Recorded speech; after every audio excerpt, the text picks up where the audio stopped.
জাররা জাররা জাররা আমাকে হিসাব দিতে হবে। কাদের থেকে হিসাব নিবেন?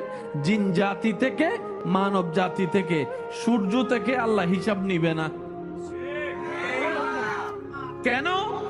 সূর্যের শেষ লগ্ন থেকে আজীবন আল্লাহর নিয়ন্ত্রণে। আল্লাহ সূর্যকে স্বাধীনতা, সেজন্য আদম আলাইহিস সালামের আমলও সূর্য যেদিকে উঠছে এখনো। না সুবহানাল্লাহ ঘরে যায় বলেন, আর একটু আস্তে করে বলেন। আল্লাহ সূর্যকে স্বাধীনতা দেয় নাই, তাই সূর্য একই নিয়মে চলে। চাঁদকে স্বাধীনতা দেয় নাই, চাই চাঁদের নিয়ম একরকম। আম গাছকে স্বাধীনতা দেয় নাই, তাই আমের নিয়ম একরকম। জাম গাছকে স্বাধীনতা দেয় নাই, তাই জাম গাছের নিয়ম একরকম। মেঘকে স্বাধীনতা দেয় নাই, তাই মেঘ একই নিয়মে চলে। শুধু দুইটা সৃষ্টিকে অল্প সময়ের জন্য স্বাধীনতা দিছে, ওই দুইটা সৃষ্টি সবসময় কুজারামি করে। আমি কি বুঝাতে পারছি কথা? অন্য সৃষ্টিকে আল্লাহ স্বাধীনতা, আর যাদেরকে আল্লাহ স্বাধীনতাই দেয় না তারা ভুল করার কোন সুযোগ। যারা আল্লাহর আন্ডারে আছে সব সময় থাকে, তাদের ভুল করার কোন সুযোগ।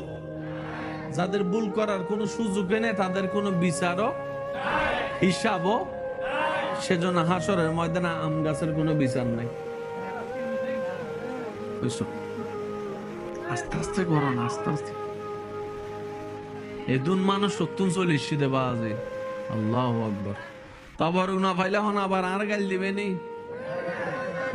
নমাতাইয়া অনেক গাইল টেল দিবে না আর বাজি। সিডেঙ্গে গাইল মানে গাইল ন আবার এক জায়গার গালি এক জায়গার বলি। ইয়া আওয়াজই বেজার তেন্ডে ফেসবুকে যাইব হদ হুজুর গাইল কে না হইল অবাধ্যা আর সিডেঙ্গে গাইলি না শব্দ থদ মাথা ঠিক না বে ঠিক। ওয়া আর ভবিষ্যৎ এমপি অকল সুপ্তাহ প্রধানমন্ত্রী। ওয়া হন হুতকে প্রধানমন্ত্রী যে হওয়া না যাত্রা তাহলে হম বরদ দেয়। একবার বলেন মারহাবা। আম গাছের কোন স্বাধীনতা, গাছের আপনার সূর্যের কোন স্বাধীনতা, জিব্রাইলের স্বাধীনতা, জোরে বলেন মিকাইলের স্বাধীনতা, ইসরাফিলের স্বাধীনতা, আজরাইলের স্বাধীনতা, আমাদের স্বাধীনতা, আমাদের স্বাধীনতা, আমাদের স্বাধীনতা, আমাদের স্বাধীনতা, আমাদের স্বাধীনতা। রব্বুল আলামিন বলে তোমাদেরকে জন্মের থেকে বুঝ হওয়া পর্যন্ত, এই বুঝ থেকে মরণ পর্যন্ত আমি আল্লাহ বিবেক দিয়ে দিলাম, দেখার জন্য চোখ দিয়ে দিলাম, শোনার জন্য কান দিয়ে দিলাম, ধরার জন্য হাত দিয়ে দিলাম, চলার জন্য পা দিয়ে দিলাম, বলার জন্য মুখটা দিয়ে দিলাম। এবং আমি এটাও জানাই দিলাম, বান্দারে চোখ দিয়ে যদি কাবা দেখো আমি আল্লাহ খুশি হয়ে যাব। সুবহানাল্লাহ। চোখটা দিয়ে যদি তুমি মসজিদ দেখো আমি আল্লাহ খুশি হয়ে যাব। চোখটা দিয়ে যদি তুমি মা বাবার চেহারাটা দেখো মায়ার নজরে আমি আল্লাহ খুশি হয়ে তোমাকে সওয়াব দান করে দিব। সুবহানাল্লাহ। চোখটা দিয়ে যদি তুমি একজন বৃদ্ধ মানুষকে গর্তে পড়া থেকে যদি হাতটা দিয়ে টেনে তোলো, হাতের ব্যবহারটা সুন্দর করো, আমি আল্লাহ খুশি হয়ে যাব।